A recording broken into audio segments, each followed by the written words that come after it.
壹傳媒嘅創辦人黎智英喺過去2年向泛民議員同埋人士合共捐出4000萬元嘅詳情曝光。黎智英估計佢喺公司屋企嘅電腦同電腦都被入侵，有關注香港係咪恐怖？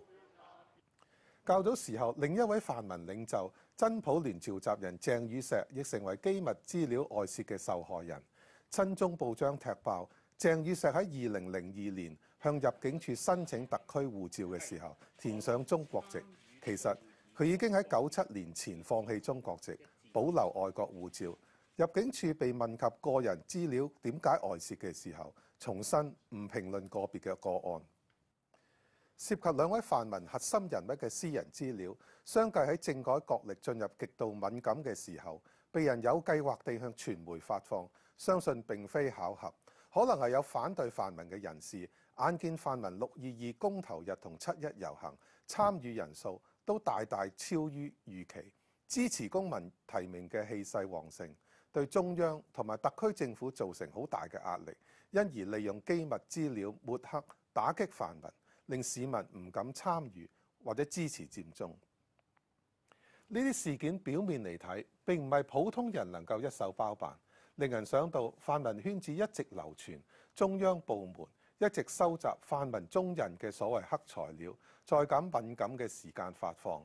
可能有人認為呢啲係陰謀論，但近年以黑材料抹黑政治人物嘅做法已經唔係例外，而係常規。2012年特首選舉，2名候選人梁振英同唐英年都見物，係典型嘅例子。鬥爭已經變得醜陋無情，唔講理性，亦都冇咩所謂君子可言。從傳媒同市民嘅角度嚟睇，公眾人物更加公開透明，俾市民可以更好監察佢哋嘅言行，當然係好事。公開一啲秘密嘅文件資料，亦都會滿足市民嘅好奇心。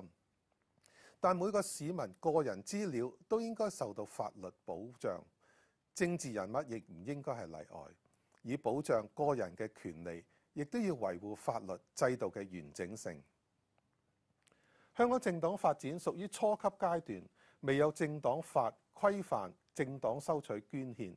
傳媒老闆以個人名義向理念相近嘅政黨提供財政資助，並冇道德角色衝突嘅問題。收取嘅一方，如果係議員或者係選舉候選人，亦都有一套申報嘅制度。佢哋有冇利用公職身份向金主謀取利益，公眾亦都可以監察。香港長遠要發展政黨政治，如果不分青紅皂白，政治捐獻都被視為黑金，會令市民對政治產生無名恐懼，無助社會討論政黨政治、捐獻等問題。